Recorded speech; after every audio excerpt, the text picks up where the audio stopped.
Shalom Aleichem, meu irmão e minha irmã. Como vão vocês? Que Hashem vos abençoe em nome de Yeshua.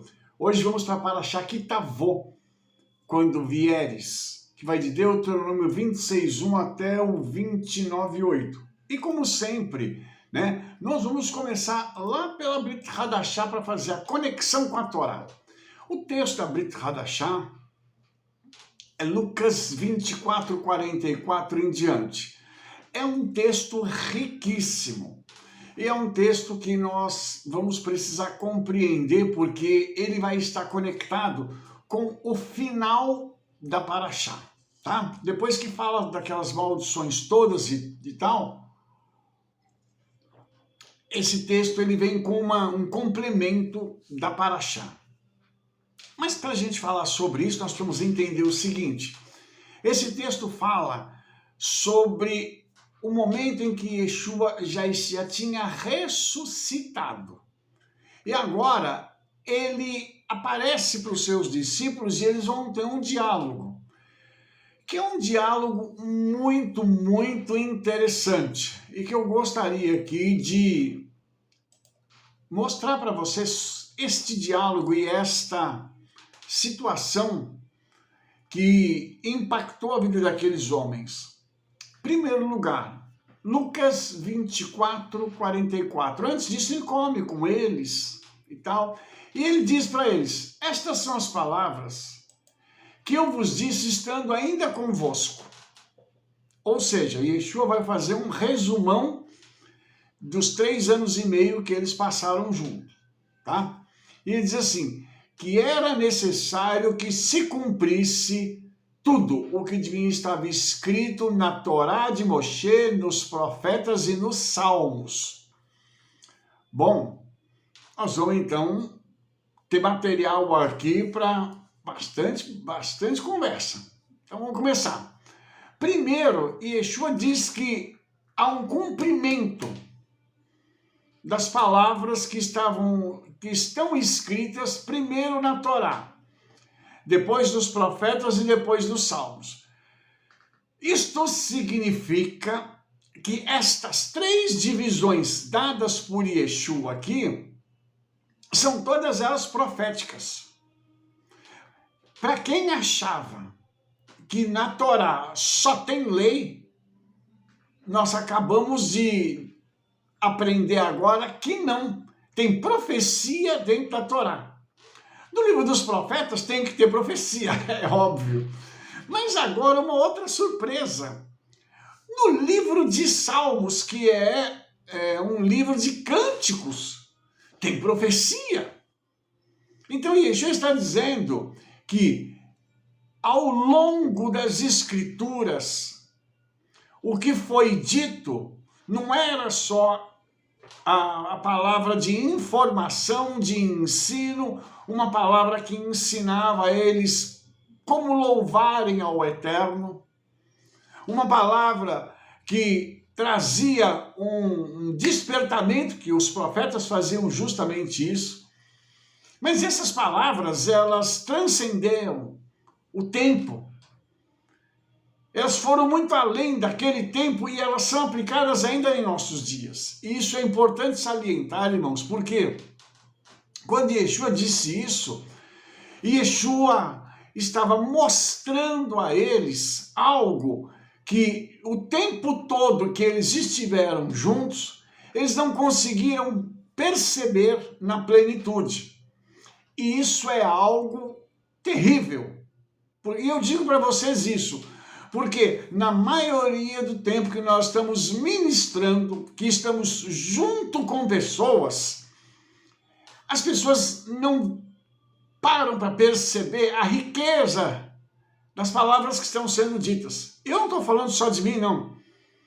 Eu falo de líderes que são compromissados com a palavra e que quando se reúnem com os seus discípulos, ou até com um amigo qualquer, eles não vão falar só de amenidades, mas eles vão falar das coisas proféticas.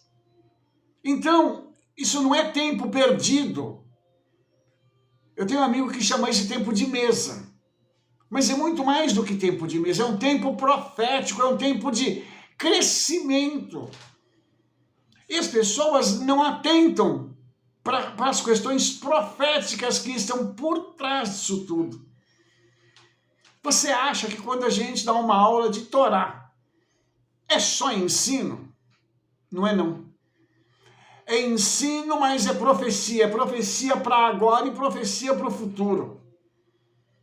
Você acha que quando nós estamos louvando ao Senhor e cantando a palavra, nós estamos somente cantando para agora? Não, nós estamos cantando, estamos profetizando para agora e para o futuro. Mas mais do que isso, ou além disso, nós estamos criando com a palavra. É óbvio, irmãos, que todos os meus ouvintes aqui, vocês que me assistem no canal, já me ouviram dizer que nós criamos com a palavra. E quando eu digo criar, eu digo trazer à existência aquilo que não existe. Mas como isso é possível? Isso é possível somente quando nós estamos conectados e, como a gente diz, antenados, estamos prestando atenção naquilo que está acontecendo. Porque, veja bem, quando nós estamos na congregação, na sinagoga, na igreja, não é tempo de se distrair. Você quer se distrair, fica em casa. Vai fazer outra coisa. Vai jogar xadrez, vai jogar dama, se vira, vai brincar com seu filho, vai ver televisão, isso é distração. O tempo que nós tivemos em locais sagrados e do lado de pessoas santas, é tempo de conexão espiritual. É tempo da gente entender o que está acontecendo. Aqueles homens, durante 3 anos e meio, estiveram com Yeshua, mas nem todos aproveitaram o que Yeshua tinha para dar. E isso é algo impressionante. Eu quero mostrar para você um outro lado disso. Eles tiveram 3 anos e meio com Yeshua e alguns deles agora vão começar a entender alguma coisa. E aí nós temos um outro homem que não andou com Yeshua, mas foi o homem que mais pregou, que mais ensinou sobre Yeshua, que foi Rabino Shaul. 3 dias cego. O Espírito Santo falando com ele, Yeshua falando com ele. Em 3 dias, proporcionalmente falando, aquele homem absorveu mais do que os discípulos em 3 anos e meio. E agora? Por quê? Ele não tinha distração. O foco era só ouvir aquilo que o Espírito Santo estava dizendo. E ele, na mente, processando tudo aquilo. Irmãos, as oportunidades precisam ser aproveitadas. Mais uma vez vem a pergunta, por que você está dizendo isso, Rabino? Porque nós estamos no fim, irmãos. E nós precisamos aproveitar cada minuto desse tempo sagrado nosso para poder absorver as coisas do Senhor. Então, cada um vai ter o seu tempo, vai ter o seu horário. Rabino, mas eu trabalho, ok, faça o seu trabalho com excelência, mas tire um tempo todos os dias para estar com o Senhor, com a sua palavra, para aprender, para absorver as coisas sagradas e se santificar através delas. Aí está escrito assim, Lucas 24, 45. Então, abriu-se-lhes o coração para compreenderem as Escrituras. Puxa vida. Eles tiveram agora um toque do Espírito Santo, e eu peço ao Espírito Santo que ele esteja tocando não só em mim, mas em todos vocês que estão me assistindo agora, para que nós possamos entender as Escrituras de uma forma ampla, não só aqui, mas abrindo os horizontes, todos. Por quê? Para que nós tenhamos condições de viver uma vida diferenciada na presença dele. E olhe que interessante, Yeshua precisa morrer e ressuscitar para que a mente deles seja aberta. Uma das coisas que Yeshua fez foi trazer também libertação à mente do homem. Isso fica muito claro quando nós olhamos o local onde Yeshua foi colocado na estaca de execução. Esse local se chama Gólgota. A palavra Gólgota significa lugar do crânio, não é da caveira. A caveira é o corpo inteiro. O crânio, só a cabeça. Ok? Se você pegar em Jerusalém, você olhar uma foto do Gólgota, você vai ver que tem uma face humana. Só que o crânio, a cabeça só. Ok? E aí Yeshua foi crucificado em cima. E o sangue dele pingou naquela pedra em forma de crânio. E você sabe o que significa isso? Que esse sangue poderoso quebrou, desfez as amarras da morte que estavam sobre a nossa cabeça. Mais exatamente falando na nossa mente. Então hoje nós não precisamos mais estar debaixo de uma prisão mental, de lermos e não entendermos. Nós não precisamos mais estar assim. Mas nós precisamos desejar sermos libertos na mente. Porque tem gente que quer ser liberta em muitas áreas. E vai depender, obviamente, da kavaná de cada um. A intenção de coração. Porque existem pessoas que querem continuar do jeito que estão porque o foco delas é outro. Algumas o foco é dinheiro, outras é a família, outras é a saúde, outros é o sucesso em outras áreas. E tem alguns que querem o espiritual. Esses que são mais gulosos, vou chamar assim, do espiritual, eles precisam ter a mente liberta para poder caminhar numa perspectiva diferenciada. E aí, Yeshua continua no verso 46 dizendo: assim está escrito e assim convia que o Mashiach padecesse e ao terceiro dia ressuscitasse dos mortos.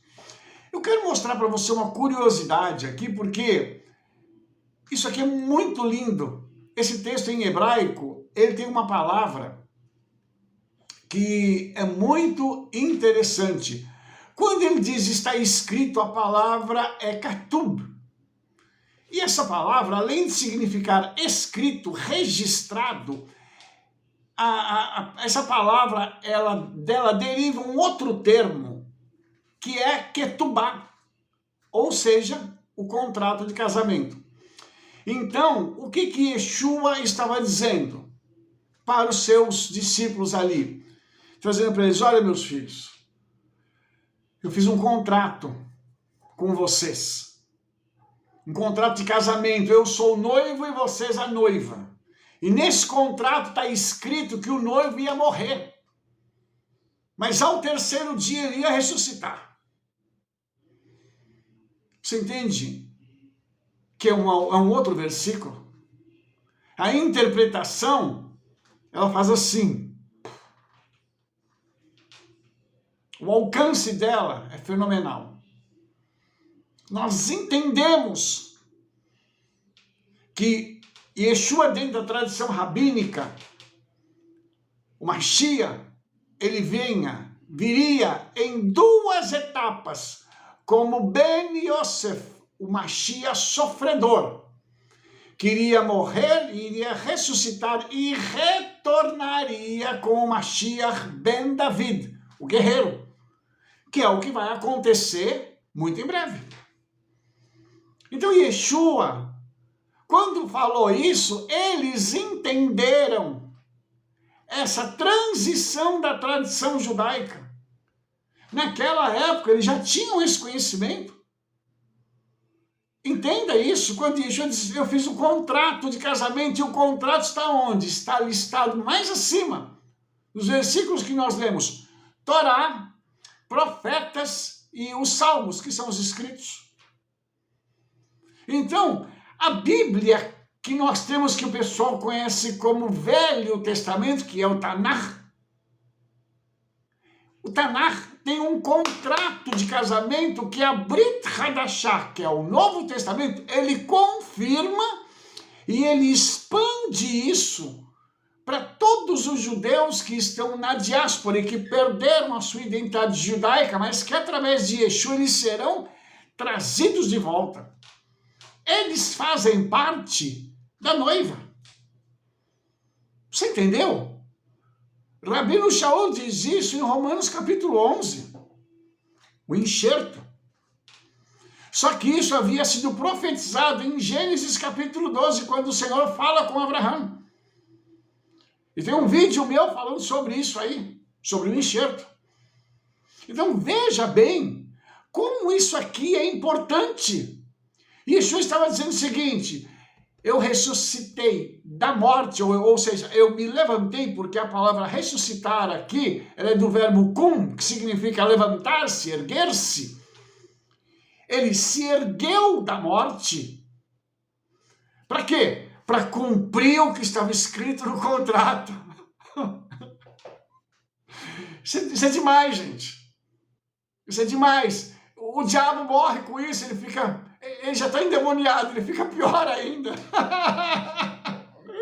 E você sabe por quê? Porque ele conhecia o contrato, mas ele não botou fé no contrato. Só que quem escreveu assinou o contrato com seu próprio sangue. Meu pai, você entende o que é isso? E Yeshua está dizendo isso, e Yeshua está falando para a gente sobre isso, que esse contrato foi assinado com o sangue dele. Isso não é brincadeira, irmãos. Isso é sério. E ele diz assim, que em seu nome, em nome do Mashiach, em nome de Yeshua, se pregasse o quê?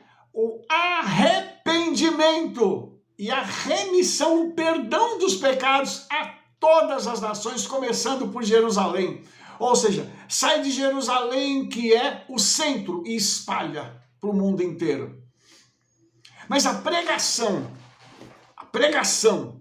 ela começa com arrependimento. A Brit Hadashah começa com Yohanan, o imersor João Batista, dizendo o quê? Arrependei-vos. Daqui a uns dias nós vamos entrar em Rosh Hashanah. Depois vamos ter Yom Kippur, época do quê? De arrependimento. Será que a gente entende que nós estamos perto de um período que a gente precisa se reconectar? Precisa se acertar com o Pai. Antes de se acertar com o Hakadosh Baruch Hu, com o Santo, bendito seja Ele, com Yeshua, tem que se acertar com as pessoas que estão ao nosso redor. Tem que pedir perdão para as pessoas. Ei, acorde, a Parashá, ela tem essa conexão que nos chama ao arrependimento. E nós estamos no mês de Elul, onde a tradição diz que o rei está no campo. O rei saiu das suas moradas reais, do seu palácio celestial, e vem para o campo para conversar com a gente, para estar conosco. E nós estamos fazendo o quê? Então é necessário que haja essa pregação. Nós precisamos anunciar. Arrependei-vos. Arrependei-vos, para que os vossos pecados sejam perdoados. E Yeshua diz uma coisa impactante para eles. E destas coisas vós sois testemunhas. Irmãos, quantas vezes nós testemunhamos pessoas se entregando a Yeshua? Quantas vezes nós testemunhamos milagres, pessoas sendo curadas, batizadas com o Espírito Santo, pessoas sendo transformadas. Na nossa congregação nós temos vidas que chegaram lá derrotadas e hoje estão dentro de um patamar completamente diferente. Por quê? Porque essa palavra continua tendo validade. Ela funciona. Não é um conto de fadas. Não é uma história de carochinha para criancinha dormir. Isso aqui é realidade. E essa palavra ela tem um impacto tão grande. Ela é tão poderosa, ela é tão maravilhosa que pega... O cara vai para a prisão, o cara vai para um hospital, o cara vai para um hospital psiquiátrico, o cara vai para o psicólogo, vai para não sei quem. Não resolve nada. Ele entra na igreja, entra numa congregação judaico-messiânica, entra numa sinagoga, o camarada muda de vida. O sistema não funciona, mas a palavra do Senhor funciona. É isso que nós precisamos entender, está escrito isso aqui. Yeshua diz, vocês são testemunhas das mudanças que estão ocorrendo no mundo quando eu cheguei aqui. Quando Yeshua chega na vida de qualquer um, as mudanças são fenomenais, estratosféricas. Quando há arrependimento, quando há mudança de vida. Porque não adianta dizer assim, Yeshua, você é tão bom, você é tão lindo, mas eu não quero você aqui em casa não, eu não quero que você mande na minha vida. Aí não tem jeito, né? Mas Yeshua disse mais uma coisa, que ele vai trazer, nos dar ferramentas para que isso aqui possa acontecer. Verso 49, ele diz assim, sobre vós envio a promessa do meu Pai, ficai, porém, na cidade de Jerusalém, até que do alto sejais revestidos de poder. Então, qual que é a promessa do Pai? Está lá em Joel capítulo 2, que o Senhor disse que nos últimos dias ele derramaria do seu Espírito sobre toda a carne. E carne aí, irmãos, é carne crente, óbvio. Não é pegar uma pessoa que não tem nada a ver com o Senhor e dizer que ele vai derramar o Espírito dele sobre essa pessoa. Misericórdia, a pessoa nem sabe quem é o Espírito Santo. E vai dizer, porque tem gente interpretando a Bíblia assim. Não, todo mundo merece, todo mundo precisa do Espírito Santo. Precisa, mas a questão é, a pessoa quer que o Espírito Santo se apodere dela e diga assim, agora eu estou no controle, você senta no banco do carona. Como se fosse uma analogia de um carro sendo dirigido por alguém. Ok? Será que todos querem isso? Será que todos querem sentar no banco do carona e dizer assim, Senhor, agora eu vou descansar. O Senhor está no controle.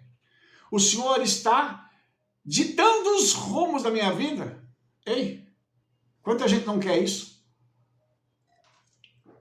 Quanta gente diz, eu quero, e na última hora muda de opinião e diz para o Espírito Santo, não, aqui o Senhor vai mexer, não. Essa decisão eu vou tomar. Esse caminho é meu.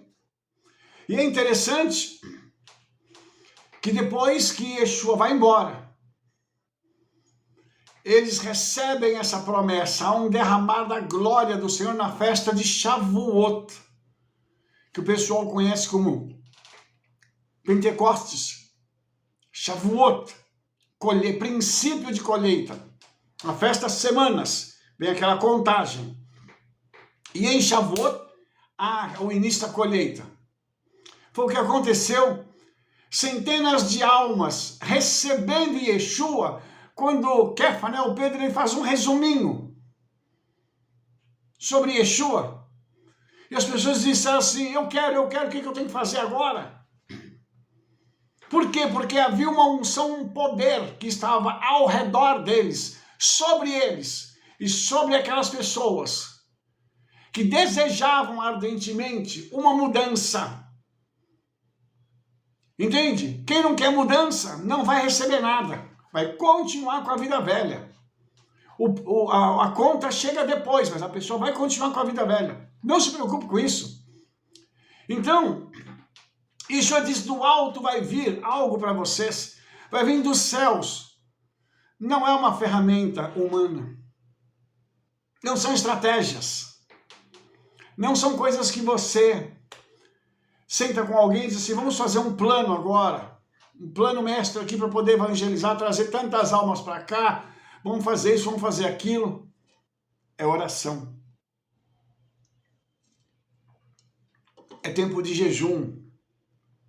É tempo de se pagar um preço pelas almas. E aí, quando Yeshua leva eles para fora, até Bet-Bará, ele levanta as suas mãos e os abençoa. Eu calculo que ele estava ministrando sobre eles a Birkat Kohanim, a bênção sacerdotal. E a Bíblia diz que depois que ele os abençoou, ele se apartou e foi elevado aos céus. E ele some então da vista deles e ele passa para a dimensão espiritual, para que ele pudesse então se assentar à direita do Pai, tomando o lugar que era dele desde a criação de todas as coisas. E eu aqui fico imaginando como deve ter sido essa ascensão. E eu me lembro do Salmo 24, salmo lindo esse que tem um momento que ele diz assim, levantai, ó portas, as vossas cabeças, levantai-vos, ó portais eternos, para que entre o Rei da Glória.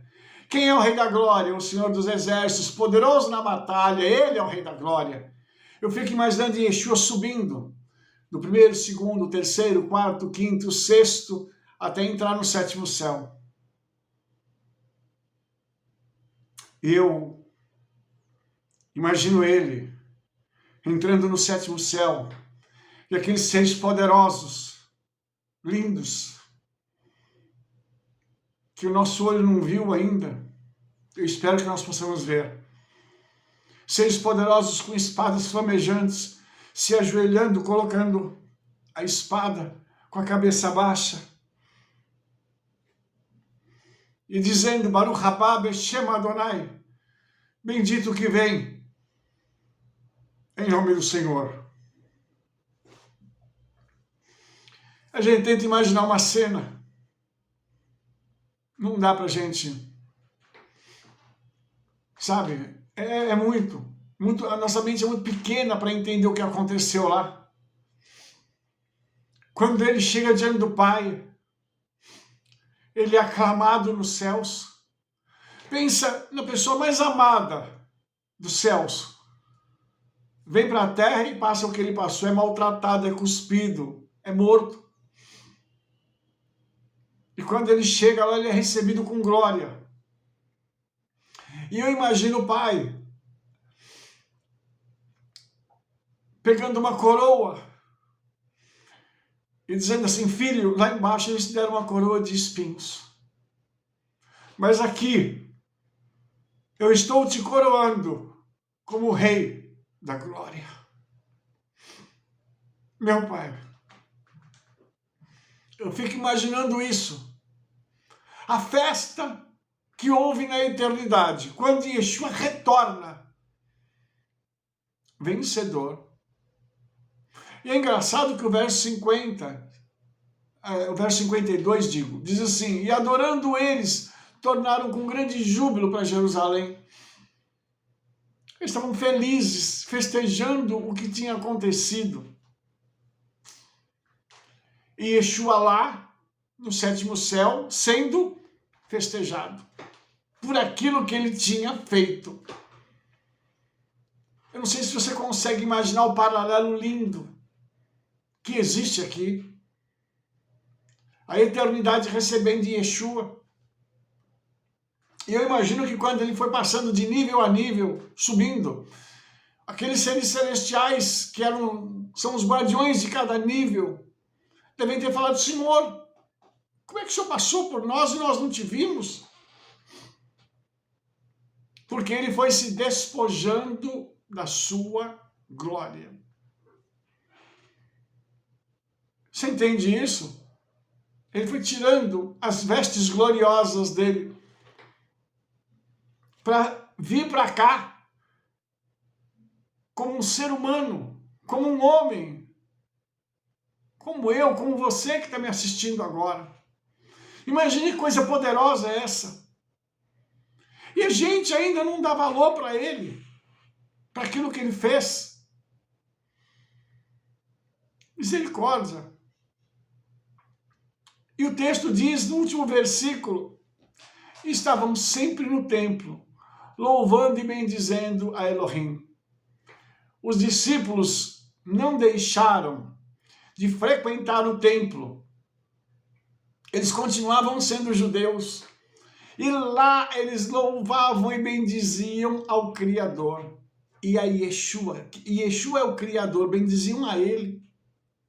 Imagine isso, que coisa maravilhosa, o testemunho desses judeus messiânicos, estando no templo e fazendo isso, mesmo depois do seu Senhor ter sido pregado naquela estaca de execução, mesmo depois de ter acontecido tudo que aconteceu, quando ele ressuscita, as pessoas dizem um monte de mentiras, um monte de coisas para poderem encobrir o milagre que aconteceu.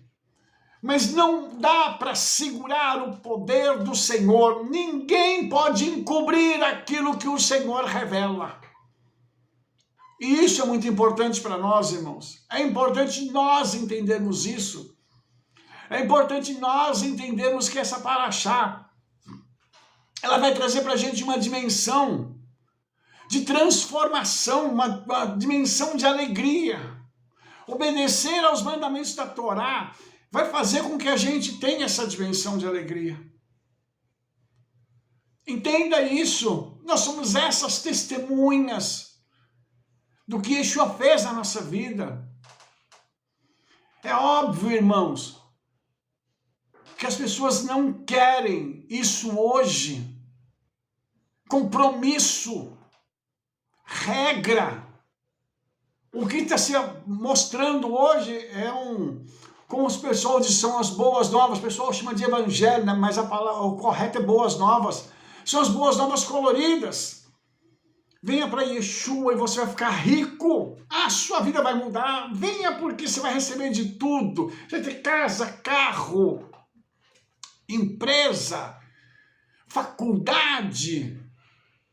Venha. Tudo isso a gente pode alcançar. Mas nada disso virá sem obediência. E os verdadeiros discípulos de Yeshua não foram chamados para estar recebendo isso neste mundo. Entenda bem o que eu vou falar agora. Se você pegar a história dos discípulos de Yeshua, aqueles homens que foram chamados para o ministério, o chamado deles era outro. O chamado deles era diferenciado. Era anunciar as boas novas. Vou voltar lá no verso 47. Se pregasse o arrependimento e a remissão de pecados. Eu sou chamado para isso. Tem os Daniéis por aí? Tem. Tem os discípulos de Salomão? Tem. Os caras ricos? Tem. Os Daniéis que estão enfiados na política, que são aqueles líderes religiosos que inclusive gostam desse negócio de política, que vão, falam, dizem, influenciam? Tem. Mas o nosso chamado é diferente. O nosso chamado está ligado a uma outra coisa. A ensinar, a trazer a profundidade das escrituras para se compreender o que está aqui. Para a gente entender todo esse mover aqui. Deixa eu tentar caminhar um pouco mais com você, porque o profeta Isaías, lá no capítulo 60, ele diz, levanta-te e resplandece, porque já vem a tua luz, e a glória do Eterno vai nascendo sobre ti. Meu Pai, ele fala aqui de uma cidade chamada Jerusalém. Mas essa profecia é aplicada a nós. nós precisamos nos levantar e resplandecer.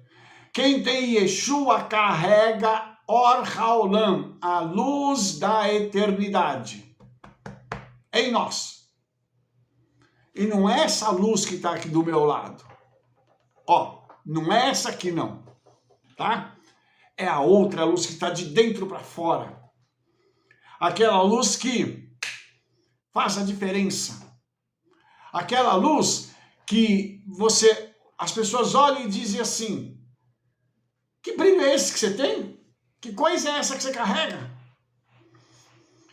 E o Senhor diz através do profeta Isaías algo que está acontecendo conosco hoje. Ele diz assim, porque eis que as trevas cobriram a terra e a escuridão os povos, mas sobre ti o Senhor virá surgindo e a sua glória se verá sobre ti. Imagine o quanto o Senhor nos ama, a ponto dele dizer que a glória dele vai estar sobre nós. E isso é parte daquela promessa que Yeshua fez aos seus discípulos, dizendo que o poder do Espírito estaria neles. E esse poder ia trazer tudo isso aí. E eles dizem mais, e o Senhor diz mais, e as nações caminharão à tua luz, e os reis ao resplendor que te nasceu. Então imagina que essa profecia, quando ela é aplicada a nós, as pessoas vão olhar a nossa luz e vão dizer assim, uau, eu preciso ficar junto com você porque essa luz, ela está iluminando a minha vida, que é Yeshua em nós. Está trazendo algo que eu nunca tinha visto antes. E aí, o profeta diz, né, levanta em redor os teus olhos e vê. Todos eles que se ajuntem e vêm a ti. Os teus filhos virão de longe e as tuas filhas se criarão ao teu lado. Isso aconteceu com Jerusalém. Jerusalém, antes de 1948, estava abandonada. A nação de Israel tinha pouquíssimas pessoas ali, na sua grande maioria estrangeiros, árabes que tinham tomado a nossa terra. Mas em 1948, através de um brasileiro, o Senhor fez com que essa profecia começasse a se cumprir. E eu quero dizer hoje para você que você vai levantar os teus olhos ao redor e vai ver que os teus filhos vão voltar para ti. Eu quero agora profetizar sobre sua vida, que os teus filhos voltarão, os teus filhos físicos, e também os filhos espirituais, que te foram tirados, o Senhor trará de volta para ti em nome de Yeshua. Porque como eu disse no início dessa palavra, isso não é só conhecimento, isso é profecia. Isso é palavra profética aplicada aos nossos dias. E eu vou te dizer uma coisa, quando isso acontecer, o nosso coração vai estremecer de alegria. Aleluia.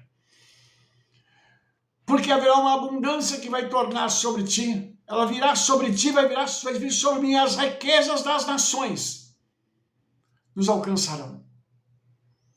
Sabe por quê, irmãos? Porque o Senhor permite que nós passemos por um tempo de aperto, de dureza, para provar o que há dentro do nosso coração. O livro de Deuteronômio diz isso, que o Senhor permitiu que Israel no deserto fosse provado para saber o que estava dentro do coração. Como é que estão as tuas emoções? Como é que você está? Está tudo bem? O coração fala muito das emoções. As suas emoções estão em linha com o Senhor? Você tem conseguido separar uma coisa da outra e não pegar o poder dele e limitar? Imagine o quanto nós erramos limitando o poder do Senhor.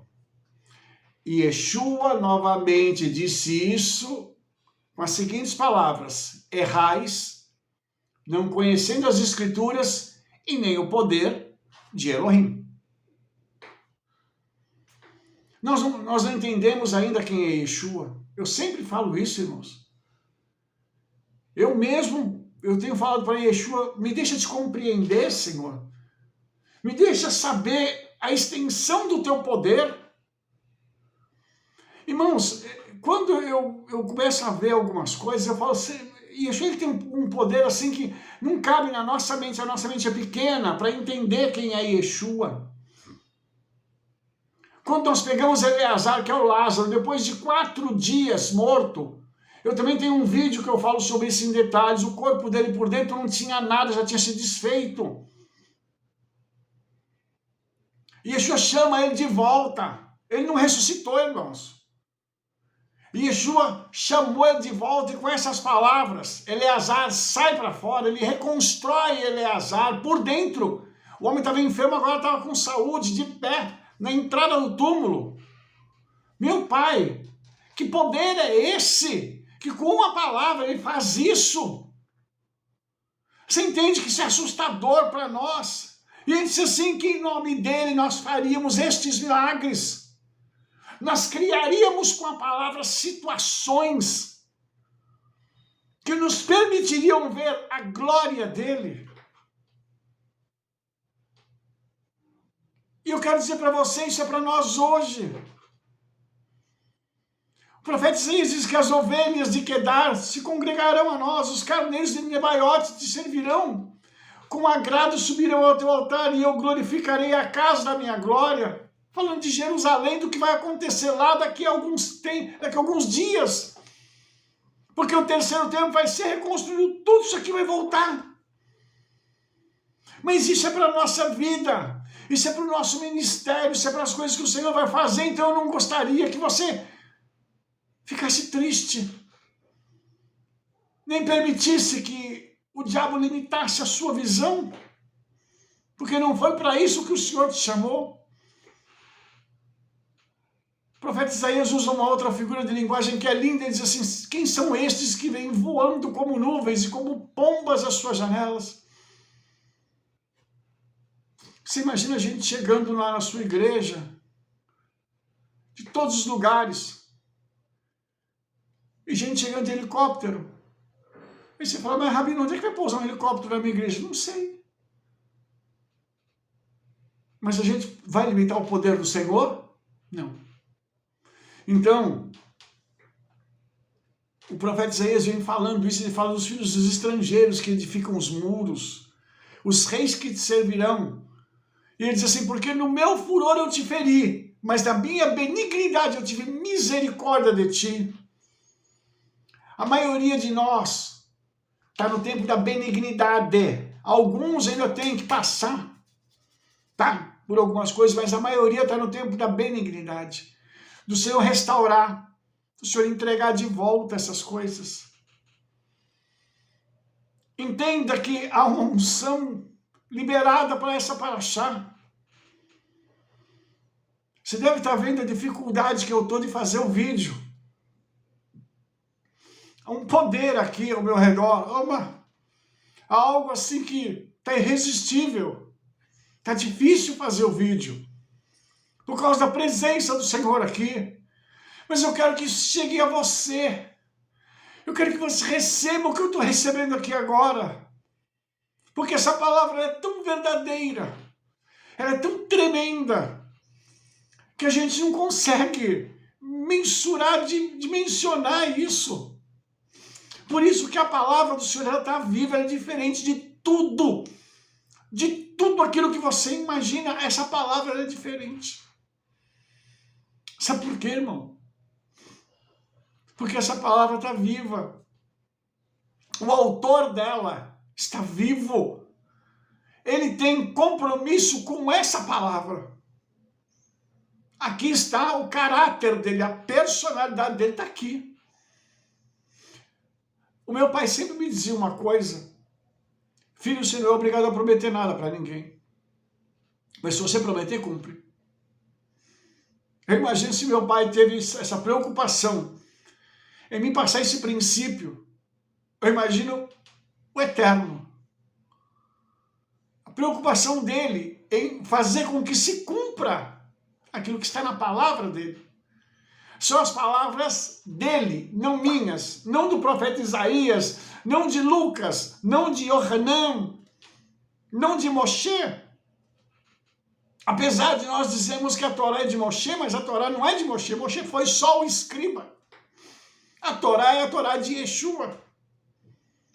Então você imagina que tudo isso foi ele que nos deu. Deixa eu tentar ir para a Torá agora. Aí a Torá começa falando sobre quando nós entrarmos na terra que o Eterno, nosso Criador, nos der por herança. Ele diz assim, você vai receber, você vai tomar os primeiros frutos, as primícias dos frutos da terra, e você vai dar ao Senhor. Você imagina o que é isso? Você pegar as primícias da tua vida para entregar para o Senhor? Você imagina o que é isso?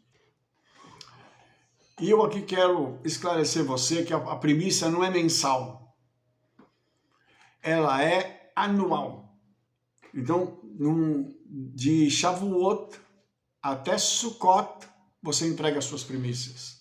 E elas hoje equivalem ao valor de um dízimo. Mas as primícias, elas blindam a tua colheita anual. Porque elas dizem respeito a isso. Então, por que o Senhor está dizendo assim, você coloca tudo num cesto, porque lá eles pegavam e traziam o produto, e quando eles não poderiam trazer o produto, eles vendiam a colheita e traziam isso em dinheiro para entregar para o sacerdote e dizer assim, este é o resultado da minha colheita. O produto está aqui traduzido em dinheiro. E sabe de uma coisa? Eles entregavam para o sacerdote, que era o representante do Senhor no templo, antes disso do tabernáculo. E isso eles faziam com alegria, porque eles entendiam o que estava por trás desse princípio celestial. Irmãos, quando se fala de questão financeira, não dá para resolver isso de outro jeito. Às vezes pessoas me procuram e dizem assim, Rabino, eu estou com um problema financeiro assim, assim, assado. E eu pergunto, mas você dá dízimo, oferta, você dá primícias? Ah, não. Para que eu vou orar? Não vai adiantar.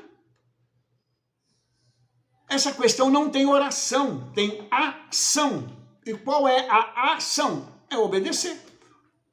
Retoma a obediência e deixa as coisas voltarem a fluir.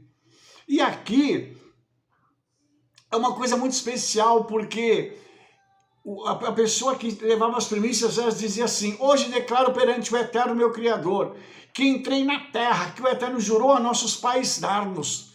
E está aqui o resultado da minha colheita. Você entendeu? Ou seja, eu tomei posse da herança, eu estou debaixo da promessa. E isso aqui é o resultado da minha promessa que o Senhor prometeu. Que o meu Deus disse que faria. Eu estou aqui para testemunhar a fidelidade dele. Será que a gente consegue absorver essa verdade? Quando eu dou a minha primícia, quando eu dou meu dízimo, minha oferta, eu estou dizendo o seguinte, o Eterno é fiel. O Eterno é fiel, o Eterno é fiel. A tal ponto que eu estou aqui para testemunhar a fidelidade dele na minha vida. Se você não dá nada, se você não contribui com nada, você está dizendo o seguinte, o Eterno é infiel na minha vida. Eu não consigo nada. Olha que vexame. Para ele não, para você. Porque isso significa que tu é um desobediente. Se ele não está fazendo nada, não é porque ele não quer fazer, é porque você não quer obedecer. E é incrível, incrível, irmãos, como isso aqui é maravilhoso. Isso é um princípio tão poderoso, que se uma pessoa não é crente, não serve ao Senhor, ela começar a fazer isso aqui, a vida dela vai decolar. Por quê? Porque ela vai se apoderar de um princípio que dá certo para qualquer pessoa, em qualquer lugar do mundo, em qualquer época, vai colocar ele em prática. E incrível, mais incrível é que no século XXI tem gente, e eu vou usar uma palavra aqui forte, uns boca aberta aí, abrindo a porcaria da boca para falar que isso aqui não precisa fazer hoje, porque isso aqui está na Torá. Ué, mas tudo isso aqui está na Torá e Yeshua pegou e replicou. Você não se lembra que em Jerusalém tinha um local chamado Casa do Tesouro, que era uma sala, um compartimento dentro do templo, onde Yeshua foi lá. E a Bíblia relata que ele foi diante da Arca do Tesouro, que era o lugar onde as pessoas lançavam o seu dinheiro, dízimos e ofertas. Tudo isso está lá. E tem gente hoje que quer arrancar a fé do coração de outras pessoas, dos fracos, né? Porque quem tem relacionamento com o Senhor nem dá ouvido para essa baboseira toda que é dita. Porque, infelizmente, tem gente hoje falando muita bobagem. E é gente que é oportunista, porque eles pegam uma coisa e lançam aquilo para poder querer contradizer o que está escrito na palavra do Senhor. Mas veja bem, vamos caminhar aqui um pouquinho. Eu quero te mostrar os benefícios disso aqui. Entendeu? Então, quando a gente obedece isso aqui, o Senhor, então, ele começa a tirar a gente do cativeiro e a nos colocar numa outra posição. Entendeu? Então, está escrito assim, ó.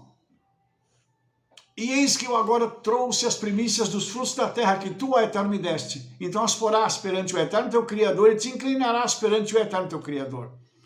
E te alegrarás por todo o bem que o Eterno teu Criador te tem dado, a ti, a tua casa, tu, o levita e o estrangeiro que está no meio de ti. Você percebe que a tua primícia não vai trazer alegria só para você, vai trazer alegria para todos aqueles que estão presentes, para a tua igreja, para a tua sinagoga, para a tua congregação judaico-messiânica, todos vão se alegrar.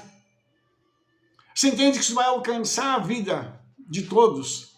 Então, quando isso for feito, o que vai acontecer? Vai romper uma série de bênçãos na tua vida. E aí, irmãos, a Torá ela fala uma coisa muito interessante, tá? Deuteronômio 26, 18, que eu estou na sequência, diz assim: e o Eterno hoje te fez dizer que lhe serás por povo seu peculiar, como te tem dito, e que guardarás todos os seus mandamentos, para assim te exaltar sobre todas as nações que fez, para louvor, fama, para glória, para que sejas um povo santo ao Eterno teu Criador, como te tem dito. Você quer coisa mais clara do que essa? Quem obedece é tido como o povo do Senhor. É um povo dentro de um povão. O mundão aí tem um povo, que é o povo do Senhor, que ele olha para nós de um jeito diferente. E esse povo, ele recebeu algo diferente do Criador. Está escrito aqui, para assim, ou seja, da forma como eu estou obedecendo, te exaltar sobre todas as nações que fez. Aí nós entendemos por que nós que somos judeus temos um tratamento diferenciado. Porque como a gente obedece, o Senhor entrega, dá e nos abençoa. Simples assim. E nos coloca em posições diferenciadas. Por quê? Por conta do nível de obediência no qual nós temos vivido. E isso é em todas as áreas, irmãos. Imagine você ter o privilégio de não gastar com remédio, de você não ter carro quebrado, de você ter tudo em ordem na sua casa, de você ver tua esposa bem contigo, saber que os teus filhos estão sendo visitados pelo Senhor a todos os dias da vida deles. Você quer coisa maior do que essa?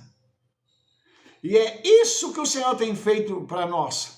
para nos exaltar sobre todas as nações. Enquanto tem gente em guerra, com tragédia, com um monte de coisa, porque não quer ouvir, não quer obedecer, nós estamos vivendo uma outra história por conta da nossa obediência. Aí ele diz assim, para louvor, a nossa vida glorifica o Criador. Nós louvamos a Ele com a nossa vida. E por onde nós passamos, quando nós cantamos ao Senhor, entoamos o seu nome, nós estamos dando testemunho de quem nós somos de fato e de verdade. E ele diz, e para a glória de quem? Dele. Nós não precisamos de glória, mas ele merece a glória. Ele não precisa, mas ele merece. E nós não precisamos não, irmãos. Porque o ser humano não suporta a glória, não. Ele se torna arrogante. Ele se acha. Dá autoridade para certas pessoas, você vai ver. Aí a coisa fica feia. Por quê? Porque a pessoa já acha que... porque agora eu sou fulano de tal. Gente, isso não é nada, irmãos. Por isso a glória tem que ser dada para ele. Aconteceu algo de bom na nossa vida, nós conseguimos uma grande vitória. A ti, Senhor, a honra, a glória. Sempre, sempre. Vamos colocar numa posição de destaque, Senhor, eu estou aqui para te servir, mas a glória é tua. Entender quem somos nós e o que nós estamos fazendo naquele momento, naquela posição que o Senhor nos deu. Entendeu? Por quê? Isso é retrato de um povo que foi escolhido pelo Senhor. Como ele já tinha dito isso. Porque ele fez uma aliança com os nossos antepassados, Abraham, Isaac e Jacob. E essa aliança foi feita a partir de sangue. Ela foi confirmada com o sangue de Yeshua, como eu falei agora há pouco. Então, esse pacto, essa aliança, do lado do Senhor, ele é inquebrantável. Por quê? Porque ele fez sabendo o que está fazendo. Se nós quisermos, nós podemos quebrar essa aliança e nos separarmos dele. Mas aí, todos esses benefícios cessam. Acabou. Aí, tudo que for feito é na força do homem. Aí a pessoa vai dizer assim, eu consegui, eu fiz, eu aconteci. E no final da vida, vai para o inferno. Adiantou? Qual foi o resultante do sucesso? Para nada? Para ter alguns momentos bons durante a vida e depois ir para o inferno? Não é isso que a Bíblia fala para a gente. Não é isso que o Senhor deseja para nós. E é justamente por isso que esse vídeo começou falando sobre pregar arrependimento para o perdão dos pecados. Porque quando nós trilhamos este caminho, nós estamos indo na direção correta. E qual é a direção correta, Rabino? A direção correta é sermos servos obedientes do Senhor em todo o tempo. E permitirmos que o Espírito Santo trabalhe em nós e nos transforme, para que através dessa transformação nós possamos nos parecer cada vez mais com Yeshua. Então, a coisa mais linda que tem é a submissão, é a gente abaixar a cabeça e dizer, eu me submeto a ti, Senhor, faz a tua vontade. Inclusive, para mim poder terminar, eu quero dizer uma coisa para você. Existem algumas coisas na Bíblia que são perigo. Uma delas é a oração que a gente conhece como Pai Nosso. Porque no momento daquela oração, nós dizemos o seguinte, seja feita a tua vontade, assim na terra como ela é feita nos céus. Então, nós estamos entregando tudo nesse momento. Se você não está disposto a se submeter, não faça esta oração, por favor. É uma oração perigosa, mas é uma oração que traz todos os benefícios de se andar por um caminho que já foi trilhado pelo Senhor, que Ele conhece e que Ele nos conduz nos livrando dos problemas, dos atalhos indesejados e nos conduzindo diretamente à vitória em nome de Yeshua. Esse é o caminho, não vamos sair dele. Amém? Querido, se você gostou desse vídeo, dê um like, favorite, clique no sininho para que você possa receber as nossas notificações. E espalhe para todo mundo o trabalho que nós estamos fazendo. Nos vemos no nosso próximo vídeo. Shalom, shalom, shavuot tov, toda rabá.